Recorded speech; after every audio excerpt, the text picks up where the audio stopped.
In May 2019, an anonymous user on 4chan's paranormal board created a thread asking people to post unsettling pictures and dropped this photo to kick things off. Yellow walls, yellow carpet, some lights, and nothing else. Doesn't look like much, right? Good. Hold that thought, because that nothing much is the entire point. In fact, that mundanity is exactly what made it so magnetic. It was practically begging for a story. And sure enough, another guy saw it and typed out a little paragraph to give the photo some lore. If you're not careful and you no-clip out of reality in the wrong areas, you'll end up in the backrooms, where it's nothing but the stink of old moist carpet, the madness of mono yellow, the endless background noise of fluorescent lights at maximum hum buzz, and approximately 600 million square miles of randomly segmented empty rooms to be trapped in. God save you if you hear something wandering around nearby, because it sure as hell has heard you. Now, because that original post was completely anonymous, we can never be 100% certain who actually wrote it. But years later, a guy going by Black August stepped out of the shadows and claimed authorship. Ironically, he had no idea his late-night post had exploded into an internet phenomenon until he randomly saw a YouTube thumbnail for it a whole year later. If you ever want to go down that rabbit hole, there's a great interview with him on the McTorrent channel. But for now, let's keep moving. Because here's the thing, that original thread barely got any traction. But because the internet is weird, a few days later, another user reposted the image with his caption. And the entire thing just detonated. It went insanely viral across Reddit and the rest of the web. But why? Well, the most logical explanation is that this photo taps into a specific set of psychological triggers. First, it is the perfect visual definition of a liminal space. At its core, a liminal space is really just a functional place of transition.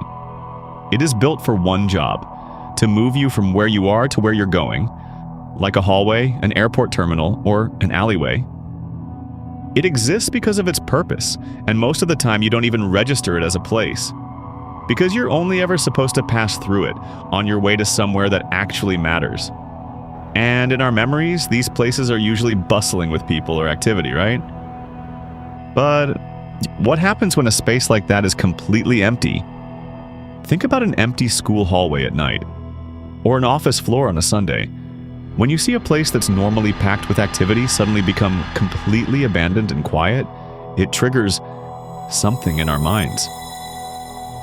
It could be a feeling of eeriness, loneliness, nostalgia, or even something peaceful, almost reflective. That feeling of a place devoid of the people that usually fill it is called canopsia. These things aren't actually inherently scary on their own. Unsettling maybe, but not terrifying.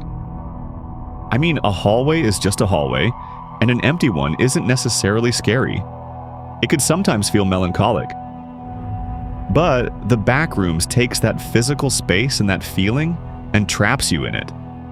Now, you aren't just passing through, you're walking through an empty hallway, only to end up in another empty hallway. And that hallway that was supposed to take you to another place has lost its purpose. Biologically, human brains are like prediction machines. We constantly rely on context cues like a window, a door, or changing landscape to tell us what's coming next. But the Backroom starves your brain of those cues. There are no windows or even clear exits. Just an endless, identical damp carpet and mono yellow walls. There is no prediction. Just the realization you are stuck in an endless in-between, with nobody else but yourself. In fact, you might even imagine something that isn't there.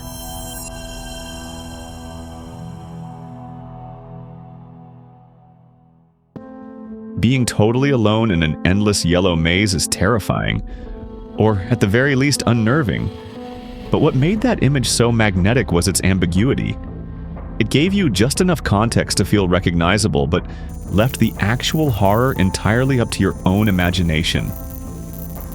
And since there was no established canon to restrict it, the Backrooms became a sandbox for collaborative world building, and people went all in. Fans poured into dedicated wikis on Wikidot, Fandom, Liminal Archives, and the Backrooms subreddit. building a massive digital archive that operated a lot like the SCP Foundation, another community-run catalog of fictional horrors. And suddenly, the Backrooms wasn't just that endless yellow maze anymore. In fact, it was just level 0. It expanded into an infinite multiverse made up of countless floors with different structures, entities, and even items. The community invented survival difficulty classes to rank the danger of each level. They created human factions like the Major Explorer Group, or MEG, who set up outposts and bases. They crowdsourced a massive catalog of hostile entities with names like Smilers, Skin Stealers, and Partygoers, and they even introduced survival items like almond water to keep wanderers sane. At least in those early days, the lore was so expansive and flexible that almost anyone could craft a concept, justify it, and give it its own designated level. It was honestly kind of incredible. Hundreds, if not thousands of strangers, all building the same nightmare together. But that relentless lore expansion also created a philosophical divide in the fandom. If you feel that the Backrooms concept was turning into a gamified survival role-playing game, you're not alone. And for a lot of people, the Backrooms was always about the fear of the unknown, not the monsters or lore that made it sound like another generic jump-scare horror. Though, to be fair, the phrase "no clip" is inherently a gaming term. Still, whether you were in the camp who preferred the pure isolation or loved the complex world building of each floor, the wikis and constant debate were exactly what kept the Backrooms relevant, at least in its own niche little corner of the internet. But while most of the internet was busy arguing over which version of the Backrooms was better, a tiny faction of internet sleuths decided to focus on something else entirely. Around 2020, small groups on Discord and YouTube teamed up for what seemed like an impossible mission. They didn't want to expand the fictional universe. They wanted to find the real one. I mean, sure, it was always at the back of everyone's mind that the image might just be digitally altered or some random 3D render. But they searched for years anyway, digging through old archives and dead message boards, and, well, it yielded nothing. Just empty leads and dead ends. And it seemed like the true location of the Backrooms would never be found. At least, not yet. Honestly, things could have ended right here, and it would still go down as one of the most fascinating collaborative projects in internet history. And for a while, it seemed like the Backrooms was just going to settle into its final form, a dedicated internet cult classic. Because as rich as the lore had become, stories on the internet like this don't necessarily die, but they don't grow beyond their core audience either. Yes, the lore was deep, and the concept was still undeniably creepy, but it was becoming predictable. Or maybe people were starting to understand it too well. That is, until a 16-year-old turned to Blender and made his own version of the Backrooms. The COVID-19 pandemic was a strange time to be a teenager. For most kids, it meant school on a laptop, nowhere to go, and an endless scroll through the internet. For Kane Parsons, it meant more time teaching himself how to make things. Not that he needed much encouragement. You see, his channel, Kane Pixels, had been running since he was about 9 years old. Most of those early videos have since been made private, but he was making a series of conceptual short films and early VFX tests, like bringing elements from the game portal into real life. But during the pandemic, he had time to go deep, specifically 3D animations using a free software called Blender. In 2021, he put those Blender skills to work, uploading a series of Attack on Titan fan animations. And it landed hard, pulling in millions of views and bringing a flood of new subscribers to his channel. But by the end of the year, he felt like he had completely exhausted the concept. So, he started looking for the next thing. That's when he remembered an old familiar image he had seen years prior: the Backrooms. He'd always been obsessed with the look and feel of hostile, liminal spaces. So while he had no idea there was a pretty sizable community behind it at the time, he was eager to create his own version. And he did. On January 7th, 2022, Kane uploaded a short film titled The Backrooms Found Footage. It started slow, but once the algorithm caught it, it was suddenly everywhere. You see, Kane had laced the video with enough hidden lore that it became an absolute goldmine for theory channels. And sure enough, within weeks, channels like Film Theory were dedicating entire series to dissecting his work, and the video spread across the internet faster than even Kane could have anticipated. And so, he made a series out of it. He fused it with sci-fi, mystery, and conspiracy. Some videos take you into the shaky cam perspective of a terrified person navigating this endless, suffocating space. Oftentimes, it challenges you to look for clues, connect the dots, and draw your own conclusions based on fragmented information he presented with each upload.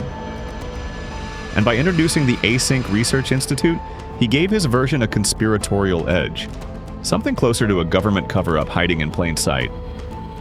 But not everyone was thrilled, and honestly, it's easy to see why. After all, Kane did not adopt the almost game-like mythology from the wikis, but he did not stop at the pure, empty simplicity of the original image either. The thing is, though, the Backrooms never really had a canon to begin with. It was, at its core, open by design, and you are free to interpret it however you want. The irony is that Kane's version reached so many people that, for a huge portion of the internet, his became the de facto canon. But regardless of where anyone stood on the lore, one thing was undeniable. Because of Kane, the Backrooms had gone from a niche internet corner to something that even casual horror fans resonated with. And this new wave of interest didn't just stay on YouTube. It sparked a renaissance for the entire concept. The Backrooms exploded into the indie gaming scene, with titles like Escape the Backrooms and The Backrooms 1998, and even becoming viral hits on Twitch. Heck, it even bled into mainstream culture, with Severance drawing direct visual inspiration from the original concept, and American Horror Stories dedicating an entire episode to the mythos. It even landed Kane a deal to direct a major Hollywood film. There was just one problem. It's been done before, and it did not go well. In February 2022, less than a month after posting the found footage video, Kane's inbox was suddenly filled with emails from film producers and studio executives. In the industry, they are called generals, a routine meet and greets where executives scout emerging talent, build relationships, and sometimes toss around ideas for potential future collaborations. For Kane, it meant navigating a world nobody had prepared him for. Taking the standard industry sit-downs over Zoom, all while still finishing high school. But it was through these casual generals that he made the contact that would change everything. As he met with industry heavyweights, the conversation inevitably turned to adapting his viral YouTube series into a feature-length film. Interestingly, Kane reportedly wasn't even pushing for a movie at first, with some sources suggesting he actually pitched the idea as a comic book serialization instead. But the studios saw the cinematic potential of what he had built, and he found himself in conversations with two absolute titans of modern sci-fi and horror. On one side was James Wan's Atomic Monster, the creative force behind the Conjuring universe. On the other was Sean Levy's 21 Laps, the production engine that brought Stranger Things to life. Both wanted to make the Backrooms movie, and Kane found himself torn between the two, until they did something unexpected. Instead of competing against each other, they decided to team up and produce it together. And following a reported bidding war, A24 officially secured the rights. On February 6, 2023, The Backrooms was officially greenlit as a feature film. And what's more, they didn't hand the project to a seasoned industry veteran. They handed the keys to Kane, who at the time was just 17 years old, with no professional film set experience to his name. And so, he went to Vancouver. And they built his vision of the Backrooms from a Blender project into a full-blown cinematic experience. We're talking 30,000 square feet of yellow walls, drop ceilings, and fluorescent lights. It was so vast that some cast and crew members, ironically, sometimes got lost in it themselves. And to fill those halls, they brought in some of the most respected actors working today. Academy Award caliber talent like Chiwetel Ejiofor and Renate Reinsve, and a production budget of nearly $10 million. Not a bad way to bring an obscure creepypasta to real life, right? But as it turns out, so had the original image. In the spring of 2024, the timeline of the Backrooms reached a surreal point of convergence. Because at the same time Kane and his team were busy bringing the Backrooms to life on the big screen, the internet finally discovered the real-world location that started it all. After more than 4 years of searching, that same small group of internet sleuths finally tracked down the exact origin of the photo. A forgotten renovation blog from 2003. It was the second floor of a Hobbytown retail store in Oshkosh, Wisconsin, captured on a digital camera during a building renovation way back in 2002. As it turns out, the origin of the photo was exactly what it always appeared to be. Just a completely ordinary photo of a room that you wouldn't have thought could birth an entire mythology, a passionate global community, and a multi-million-dollar movie. If you think about it, it was never just about the place. It was the community that grew around it. And as an internet story, the Backrooms was an undeniable success. But historically, the track record for turning internet horror into Hollywood films is shaky at best. Just look at 2018's Slender Man. What started as a genuinely terrifying online myth was chewed up by the studio system and spit out as a lifeless, critically panned cash grab. So you can't help but wonder, would the Backrooms suffer the same fate? When the film finally dropped in May 2026, the answer was loud and clear. It raked in $81 million domestic opening weekend, easily becoming A24's highest-grossing debut of all time. It was a critical and commercial smash that officially made the 20-year-old Kane Parsons the youngest director in history to top the global box office. But the real victory wasn't the millions of dollars the film earned, the records, or even the critical reception. It was the journey that got us here. A nameless stranger who posted a photo of an empty room in 2019, an anonymous 4chan user who gave it a story, a community of thousands that built an entire mythology around it, a teenager in his bedroom who reimagined it, and a billion-dollar industry that physically built it in the real world. The Backrooms was never supposed to be any of this. It was just an empty room. But I guess it was exactly the space an endless maze of stories needed.